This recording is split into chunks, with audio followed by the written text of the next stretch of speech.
బజార్కి వెళ్తాం, ప్లాస్టిక్ సామాన్లు కొంటాం, మొబైల్ స్టోర్కి వెళ్తాం, చీప్ అండ్ బెస్ట్ అంటూ ఓ పీస్ కొంటాం. ఉప్పు, పప్పు, బొమ్మలు, టపాకాయలు, ఎలక్ట్రానిక్ వస్తువులు, ఫార్మా, టెక్స్టైల్స్, అగ్రి ప్రొడక్ట్స్ అన్నీ మనకు కారు చౌకగా కావాలి. రేటునే చూస్తున్నాం, దాని వెనక పొడుస్తున్న వెన్ను పోటును మాత్రం చూసుకోలేమా? దేశభక్తి అంటూ ఊగిపోతాం, కానీ మనకు తెలియకుండానే మన దేశానికి చేస్తున్న ద్రోహాన్ని గుర్తించలేమా? పాకిస్తాన్, చైనాలను పొద్దున లేచింది మొదలు నానా చీవాట్లు, తిట్లు తిడతాం. మనకు బాధ్యత ఎంతుంది? దేశభక్తి విషయంలో చైనాను చూసి చాలానే నేర్చుకోవాలి. అది మనకు పక్కలో బల్లెంలా ఉండొచ్చు, కానీ చైనాను చూసి చాలా విషయాల్లో మనం స్ఫూర్తి పొందాల్సిన అవసరం ఉంది. ఇంతకీ డ్రాగన్ ను చూసి నేర్చుకోవాల్సింది ఏముంది అంటారా? అదే దేశభక్తి. ఏకతాటిపై నిలబడటం, ప్రపంచం దారి ఒకటైతే తన దారి ఒకటనే చైనా మైండ్ సెట్, అది మనకు ఎంతుంది? ఓసారి పరిశీలించుకుందాం. 140 కోట్ల జనాభా, ఒకే మాట, ఒకే బాట. పరదేశం ప్రాడక్టులు కొనవు, వాడవు. మరి మనమేం చేస్తున్నాం? డ్రాగన్ బ్రాండ్లను కొంటున్నాం, లక్షల కోట్లు చేతికి అందిస్తున్నాం.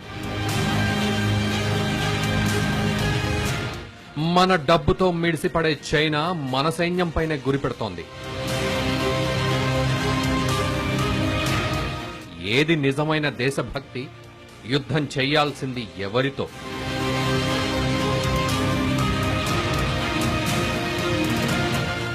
సరిహద్దుల్లో గుంటనక్కలా కాచు కూర్చునే చైనా అదను చూసి భారత్ ను దెబ్బకొట్టాలని వెకిలి వేషాలు వేస్తోంది, చిల్లర కూతలు కూస్తోంది. ఈ మధ్య కాలంలో భారత్ పై చైనా తన మాటల దాడిని తీవ్రతరం చేస్తూ వస్తోంది. వివాదాస్పద డోక్లాంలో ఉద్రిక్తతలపై మాట్లాడుతూ అక్కడి నుండి భారత సైనికులు మర్యాదగా వెళ్తారా లేక బలవంతంగా గెంటేయాలా అంటూ తీవ్రమైన పరుష పదజాలంతో రెచ్చిపోయింది చైనా. తన అధికారిక గ్లోబల్ టైమ్స్ పత్రికలో పలు వ్యాసాలను ప్రతిరోజు ప్రచురిస్తూ భారత్ ను రెచ్చగొట్టే ప్రయత్నాలు చేస్తోంది. ఈసారి భారత్ కు గట్టి గుణపాఠం చెప్పాలని, ఒకసారి చైనాతో ఘర్షణకు దిగితే భారత్ 1962 కన్నా మరింత తీవ్రంగా నష్టపోవాల్సి వస్తుందని హెచ్చరించింది. ఢిల్లీ సైన్యాన్ని చాలా సులభంగా గెంటేయగల సామర్థ్యం బీజింగ్ సైన్యానికి ఉందంటూ పేర్కొంది. గెంటివేసే పరిస్థితి రాకముందే డోక్లాం నుంచి వెళ్లిపోయి మర్యాదను నిలబెట్టుకోవాలంటోంది చైనా. చైనా డైలీ అయితే భారత్ ఒకసారి అద్దంలో చూసుకోవాలంటూ పరిహసించింది. చైనా పత్రికల తీరును భారత సైన్యాధిపతి బిపిన్ రావత్, రక్షణ మంత్రి అరుణ్ జైట్లీ ఘాటుగానే తిప్పికొట్టారు.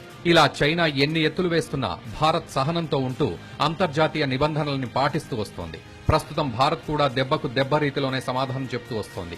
కయ్యానికైనా సిద్దమనే సంకేతాలు పంపుతోంది.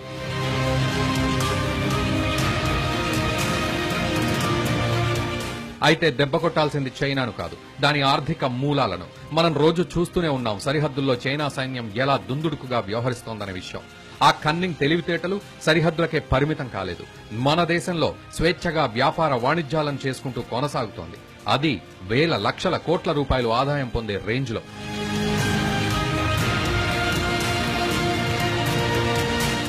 మనది దేశభక్తి అంటాం, పుట్టిన దేశానికి హాని చేయకూడదని చెప్తాం, సరిహద్దుల్లో సైనికులకు అండగా ఉండాలని అంటాం. కానీ అదే సమయంలో చైనాను మన డబ్బుతో బలపడేలా చేస్తూ మన దేశానికి మనం తెలియకుండానే తీరని ద్రోహం చేస్తున్నాం. నిజానికి దేశభక్తి, ఒకే మాట, ఒకే బాట అనే పదాలకు అర్థం చైనాను చూసి నేర్చుకోవాల్సింది ఎంతైనా ఉంది. అక్కడ ఎంతమంది విభిన్న రకాల ప్రజలు ఉన్నా, రాజకీయాల పరంగా భేదాలు ఉన్నా, దేశం వరకు వచ్చేసరికి మేమంతా ఒక్కటే అనే స్ఫూర్తిని బయట ప్రపంచానికి కనబడేలా చేస్తారు.